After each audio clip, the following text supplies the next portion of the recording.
महंगी गैस और वजीर आजम का इजहार बरहमी, क्या बात है। इत्तला है कि एक साल में गैस की कीमत में 600% तक इजाफा हो चुका है। खबर ये है कि एक मरतबा फिर गैस की कीमतों में इजाफे की तैयारियां हो रही हैं, बल्कि ये कहा जाए कि तैयारियां हो चुकी हैं, बस ज़ाब्ते की कार्रवाई हो रही है, यानी गोंगलुओं से मिट्टी झाड़ने वाला काम हो रहा है। क्योंकि oil and gas regulatory authority gas 155% मजीद महंगी करने की सुई नॉर्दर्न की दरखास्त पर समाअत कर रही है। खबर है कि सुई नॉर्दर्न गैस कंपनी ने 4,479 रुपए फी MMBTU कीमत तजवीज की है। गैस की कीमत बढ़ने से बिलों में औसतन 155% तक मजीद इजाफा होगा। चलें, अच्छी बात है, पहले लोगों पर बिजली के बिजलियां गिराते थे, अब जलाने के लिए गैस की कीमत में भी इजाफे की खबरें ही काफी है। यानी सर्दियां खत्म हुई, गैस आए ना आए भारी बिल जरूर आते रहे। अब गर्मियों में एक तरफ बिजली के भारी बिल सार्फिन को ज़हनी मरीज बनाने के मंसूबे पर काम करेंगे, तो दूसरी तरफ गैस का बिल दिलो दिमाग को जलाने का मंसूबा बनाए हुए है। कोई नहीं जिसको अवाम की फिक्र हो। ये कैसे मुमकिन है कि हुक्मरानों को अवाम का दर्द हो और आम आदमी के रोजमर्रा इस्तेमाल की अशिया उसकी पहुंच से दूर होती जाएं और साहिब इख्तिदार और इख्तियार कुछ ना कर सके। ये तो बिल्कुल ऐसे ही है जैसा कि अमेरिका ड्रोन हमले करता था, सारे सियासतदान मिलकर उन ड्रोन हमलों की मजम्मत करते थे, लेकिन ड्रोन हमले एक मखसूस वक्त तक जारी रहे। यही हाल महंगाई और अशियाए खुर्दोनोश की कीमतों का भी है। हुक्मरानों को बज़ाहिर तो गम रहता है, लेकिन वो अमली तौर पर कुछ नहीं करते। अब भी सुनने में आ रहा है कि वजीर आजम मियां शहबाज शरीफ ने गैस की कीमत में हालिया इजाफे पर बरहमी का इजहार किया है। वजीर आजम ने वजारत तवानाई को 1 से 3 माह में 16 टास्क मुकम्मल करने के अहकाम जारी किए हैं, जबकि 1 माह में गैस की कीमतों में हालिया इजाफे की फॉरेंसिक ऑडिट की रिपोर्ट पेश करने की भी हदायत करते हुए 3 माह में गैस इंफ्रास्ट्रक्चर, गैस चोरी, नाकिस कारकर्दगी की रिपोर्ट पेश करने की हिदायत कर दी है। अब मुल्क के वजीर आजम के एक्शन से क्या फर्क पड़ता है,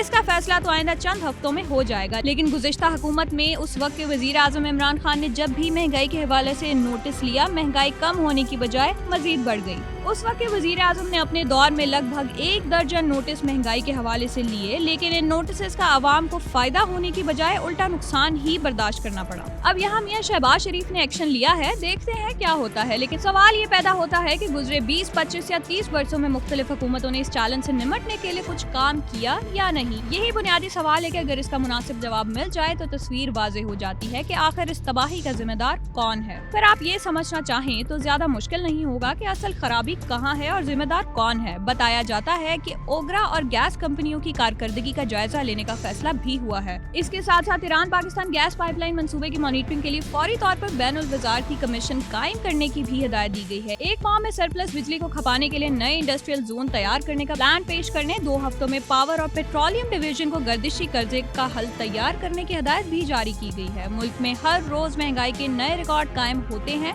लेकिन बदकिस्मती से हुक्मरान इस मामले में बेबस दिखाई देते हैं। अशियाए खुर्दोनोश की कीमतों में इजाफा होता रहता है। लोग जिंदगी गुजारने की बुनियादी अशिया हासिल करने के लिए लाइनों में लगे हुए हैं, कोई पुरसाने हाल नहीं। अभी कल ही एक शख्स बता रहा था कि वो शहरी से कुछ बाद किसी काम से बाहर निकला तो घर से कुछ फासले पर यूटिलिटी स्टोर के बाहर लोगों की बड़ी तादाद मौजूद थी। कुछ घंटों बाद वो 12 घर से निकला तो देखा अभी भी लोग जमा थे और यूटिलिटी स्टोर खुलने का इंतजार कर रहे थे। जहाँ ये हालात हों, वहाँ क्या ज़हनी नशोनुमा होगी और क्या मस्बत सोच फरोग पाएगी। जहाँ हर वक्त बिजली, गैस, पानी के बिलों की अदायगी का खौफ सवार हो, वहाँ कोई गरीब या कम वसाइल वाला आदमी क्या सोचेगा। इसे फुर्सत ही नहीं होगी कि आखिर कोई ढंग का काम करे तो कैसे करे। बहरहाल गुज़िश्ता 25-30 वर्षों के दौरान मुल्क पर हुकूमत करने वाले तमाम अफराद, सियासी जमातों और सियासी शख्सियात को ये जरूर बताना चाहिए कि क्यों सोलर की बजाय हम पेट्रोल से बिजली बनाने के मुआहदे करते हैं और क्यों ऐसे मुआहदों पर खामोश रहते हैं। हमने क्यों गैस के मुतबादिल ज़राए पर काम नहीं किया। हमने क्यों लोगों की जेबों पर बोझ डालने को सबसे आसान जरिया समझा है। ये वो सादा सवालात हैं जिनका जवाब हुक्मरान तबके को कौम के सामने रखना चाहिए। क्यों एक साजिश के तहत इस मुल्क के मासूम और सादा लोग अफराद को महंगाई के जाल में जकड़ा गया। क्यों सब कुछ जानते बूझते इस मुल्क के लोगों पर महंगाई मुसल्लत की गई और हुक्मरान सिर्फ बयानात जारी करके खुद को बरी-उज़्ज़िम्मा समझते रहे। जो आज अपोजिशन में बैठकर अवाम के दुख में शरीक होने की कोशिश कर रहे हैं, वो भी इस जुर्म में बराबर के शरीक हैं। अवाम की जेब पर डाके में ये सब मुलव्वस हैं। ना किसी ने मंसूबा बंदी की,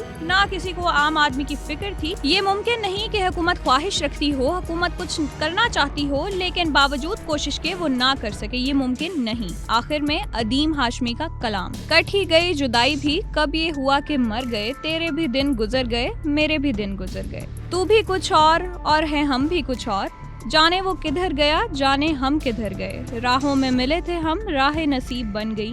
तू भी ना अपने घर गया, हम भी ना अपने घर गए। वो भी गबारे खाक था, हम भी गबारे खाक थे। वो भी कहीं बिखर गया, हम भी कहीं बिखर गए। कोई किनारे आप जो बैठा हुआ है सर निगूं, कश्ती किधर चली गई, जाने किधर भंवर गए। तेरे लिए चले थे हम तेरे लिए ही ठहर गए। तूने कहा तो जी उठे, तूने कहा तो मर गए। वक्त ही जुदाई का इतना तवील हो गया, दिल में तेरे विसाल के जितने भी जख्म थे भर गए। बारिशे विसल वो हुई, सारा गुबार धुल गया। वो भी निखर निखर गया, हम भी निखर निखर गए। इतने करीब हो गए, इतने रकीब हो गए। वो भी अदीम डर गया, हम भी अदीम डर गए।